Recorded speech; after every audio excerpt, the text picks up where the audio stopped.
so excited to see what you all have achieved in the last few years. Your growth has been incredible, and I'm grateful for all of your hard work and sacrifice. A lot of that growth has been brought about by new people coming into the business to take advantage of our generous marketing plan and effective product line. So I thought I would take just a moment of your time to share with you a little bit about where Forever came from and where Forever is going. I've heard people describe this as our culture, but I think it's simply who we are. Several decades ago, I was an executive for a real estate development company called Del Webb. And at that time, there was a lot of excitement about a new business concept. And like many of my colleagues and friends, I went along to a business opportunity meeting and listened to a presentation about multi-level marketing. I immediately fell in love with the concept that people would be motivated to help each other and be able to make a living doing so. It's a beautiful thing when you think about it. Although I was enjoying my career, I didn't think that I was contributing as much as I wanted, or as much as I could, to improve the well-being of the people around me. Inspired by the concept of people helping one another, I set out to write a marketing plan that is almost identical to the one that we use today. As I developed it, I had two goals.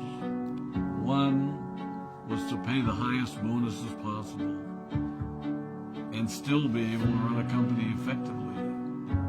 Two, to build a plan that would motivate and encourage people to keep working. I wanted a plan to reward those that remain active and engaged. I love the concept of a royalty income. However, I believe that it's good for our souls to work hard.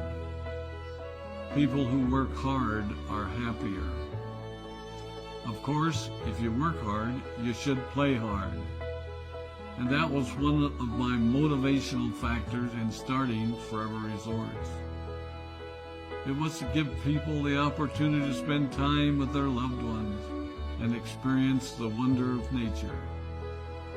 Next time we're together, maybe I can tell you more about my passion for our resorts, our rare animals, and spectacular natural resources.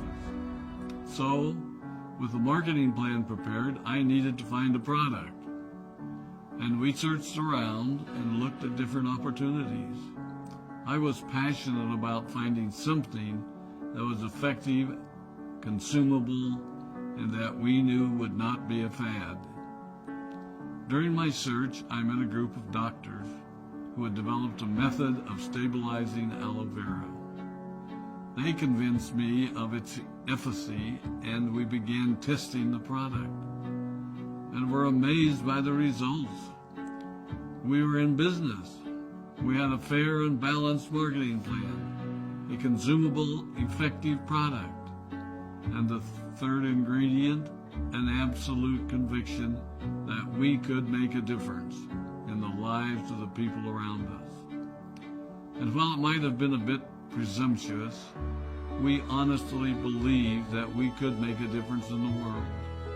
We put in generous return policies, customer service incentives, and began to build this business based on the principle of being nice to one another and helping others.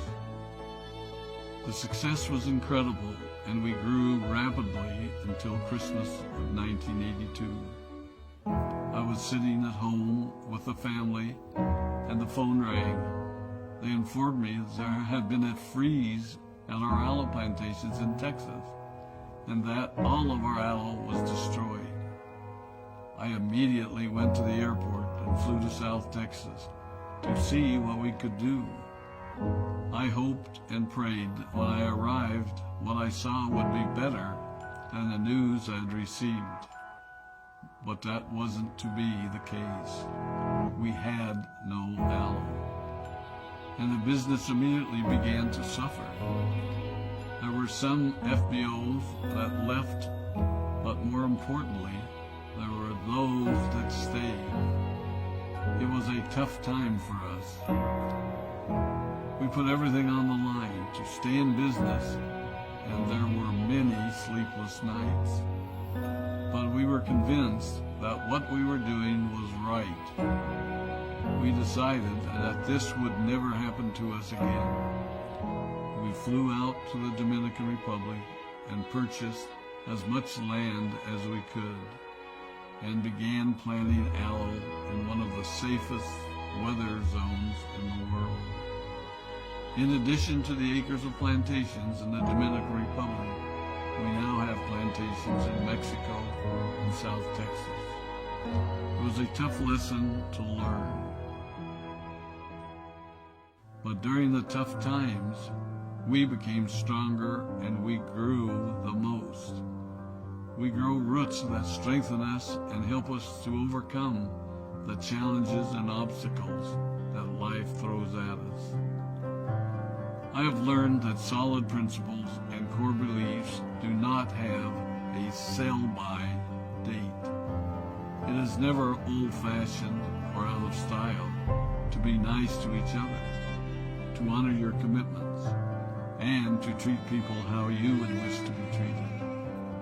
I recognize that many of you might not have heard about our beginnings, as you are new in the company. I am thrilled that you're part of our forever family, but I ask you to be mindful of the foundation upon which this company has been built. Forever was built on the principles of paying the highest bonuses possible, providing the most effective and highest quality of product, and empowering people to serve one another. There are no shortcuts to success in our business.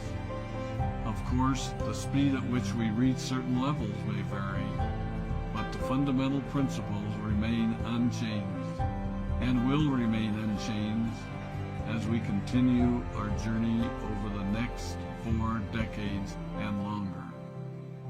There will be times when a pathway will open up to you that will tempt you to take a shortcut, to buy a little more product than you may need, to make a purchase in someone else's name, or other ways in which we are tempted to give up what we want most for what we want now.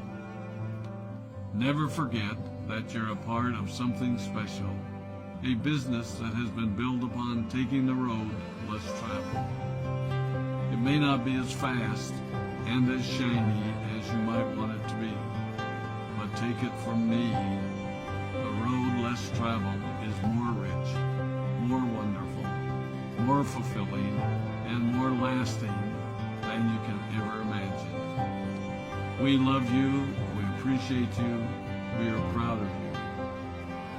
My name is Rex Maughan, and I